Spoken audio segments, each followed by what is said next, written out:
je suis contre toute discrimination positive. Voilà, comme ça c'est clair. Voilà. Toute discrimination positive. Donc je suis contre la parité, je suis contre la discrimination positive dans les grandes écoles, je suis contre ce qu'a fait M. Blanquer, qui a changé les algorithmes pour les classes de lycée, pour mettre de la discrimination positive dedans. Tout ça est scandaleux, tout ça est humiliant pour les gens qui en bénéficient.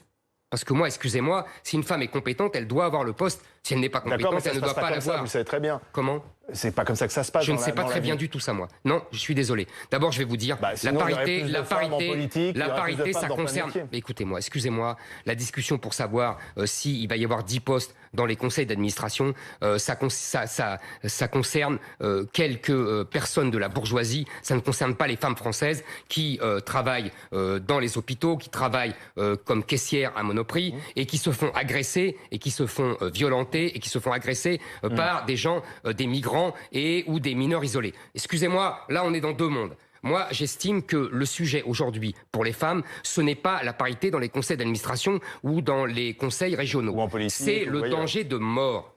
Voilà. Lequel ? Les femmes ne sont plus libres dans des tas de quartiers aujourd'hui. Excusez-moi, la femme, moi, dans ma jeunesse, la femme parisienne était symbolisée par les dessins de Kiraz, absolument magnifiques. C'était une femme libre, c'était une femme belle, c'était une femme qui savait qu'elle était une femme, contrairement à la théorie du genre d'aujourd'hui. Si vous voulez, nous sommes pris entre deux puritanismes.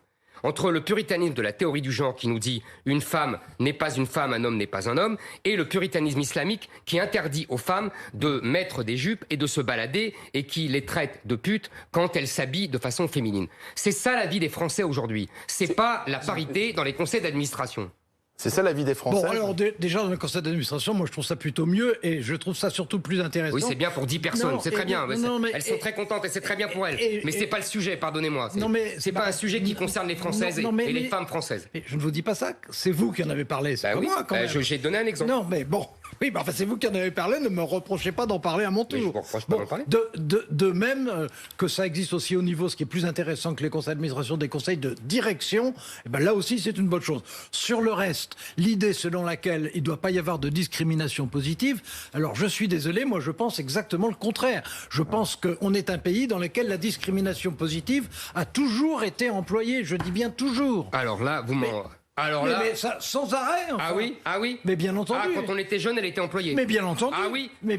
Vous êtes rentré à Sciences Po parce que vous étiez dans un quartier populaire. Moi pas, excusez-moi. Moi j'habitais dans le 18e arrondissement, j'ai passé le même concours que les gens qui habitaient dans le 7e arrondissement. Attendez, ne me reprochez pas milieu d'habitation. Mais pas du tout, je vous reproche pas, je vous dis que là vous dites des bêtises, excusez-moi. Mais non, je ne dis pas de bêtises. Mais si, vous dites des bêtises.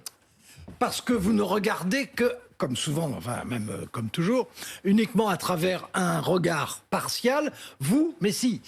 Quand vous dites discrimination positive, vous pensez que c'est discrimination positive pour les femmes. Moi, je dis... Non. Pas seulement. Je parle de Sciences Po, c'est pour les gens des banlieues. C'est pas que pour les femmes, je suis désolé. Les sons Sciences Po qu'on connaît par cœur tous les deux, justement. peut-être même moi encore mieux que vous. Hein, alors justement. J'y ai enseigné 20 ans quand même, donc j'ai une petite idée de ce que c'est. La discrimination positive, ça a été un moyen d'amélioration sociale dans l'histoire de la France. C'est faux. Mais si. Mais excusez-moi, vous dites n'importe quoi. Écoutez, je vous donne des exemples. Alors, des exemples. D'abord, moi, je ne dis pas que vous dites n'importe quoi. Mais là, en l'occurrence, vous dites n'importe quoi. Excusez-moi. Il va vous donner des exemples. Excusez-moi, là, c'est plus fort que moi.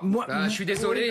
Alors, il faut apprendre à vous contrôler. Non, en l'occurrence. Il faut apprendre à vous contrôler. Attendez, qu'est-ce que vous appelez discrimination positive, Alain Duhamel ? Parce qu'on se mette d'accord sur les mots. Si vous me laissez parler, j'aurai peut-être une chance de pouvoir le dire. Bon, la discrimination positive, c'est quand, à l'intérieur d'un milieu social quel qu'il soit, on consent des efforts particuliers pour aider X ou Y. Mais c'est pas ça la discrimination positive. Si, non, c'est pas ça. Vous la prenez exclusivement. Excusez-moi. Est-ce que vous pouvez donner un exemple, Alain ? Mais enfin, écoutez, quand il y avait un régime des mineurs du Nord, c'était une forme de discrimination positive. Quand il y avait une aide au cas avec l'aménagement du territoire, comme ça existait sous le gaullisme, par exemple, pour développer telle ou telle région, il y avait discrimination positive à partir du moment où, en un lieu, ou bien dans une fraction du corps social, on décidait de faire un effort particulier pour X et Y. Et on a fait de la discrimination positive. Mais bien sûr que si. Pardonnez-moi, je peux vous répondre. On a fait ça. Je peux vous répondre. Pardonnez-moi, je peux vous répondre. Par fraction du corps social, on fait de la discrimination positive. Mais enfin, quand on décidait, par exemple, au début de la Troisième République, de donner des bourses à un certain nombre de gens ayant du mérite, etc., c'était de la discrimination positive. Mais non. Bienvenue. Non. Bienvenue. Mais vous avez tellement étendu la notion de discrimination positive qu'elle ne veut plus rien dire. Non, je signale que c'est quelque chose que je ne dis pas depuis aujourd'hui. Excusez-moi, vous dites n'importe quoi depuis longtemps. Non, mais attendez. La discrimination, excusez-moi, Alain Duhamel, excusez-moi. Ça ne sert à rien. Non, mais parce que là, excusez-moi, là, le débat. S'insulter. Mais non, je m'insulte pas. Je vous insulte pas, Alain. Si. Je vous dis, la discrimination positive, c'est historiquement ciblé. C'est une politique inventée par les Américains dans les années 60. Non, mais excusez-moi. C'est une politique inventée par les Américains dans les années 60 pour compenser le retard des Noirs à l'université et socialement à cause de l'esclavage et de la discrimination des Noirs. Mais non, mais d'accord, mais on le faisait en France. Non, c'est pas ça la discrimination positive. Ah bah il y a la bonne et la mauvaise. Non, mais non, il y a pas la bonne et la mauvaise. Il y a la discrimination positive et il y a pas la discrimination positive. Vous n'êtes pas d'accord entre vous? La discrimination, je finis. La discrimination positive, c'est permettre à, en l'occurrence, des Noirs américains d'avoir l'entrée dans des universités sans qu'ils passent l'examen, sans qu'ils aient le niveau requis, parce qu'on estimait qu'ils avaient pris tellement de retard à cause des mesures racistes prises par les Blancs qu'on devait les aider. Les Français ont adopté ces mesures dans les années 90-2000, d'abord à Sciences Po et ailleurs. Ça veut dire, on estime que, alors qu'on n'a jamais eu d'esclavage en métropole française, on estime que les gens des banlieues, les immigrés extra-européens, doivent être favorisés. La discrimination positive, c'est ça. C'est ce qu'a fait Sciences Po. Faire rentrer des gens parce qu'ils habitent dans les banlieues et qui ne passent pas le concours. Excusez-moi, c'est pas donner des bourses. Parce que les gens qui avaient des bourses, ils passaient les mêmes examens que les autres. Vous n'êtes pas d'accord. Il y a la vraie définition. D'accord, mais vous n'êtes pas d'accord. Non, on ne fait pas des définitions.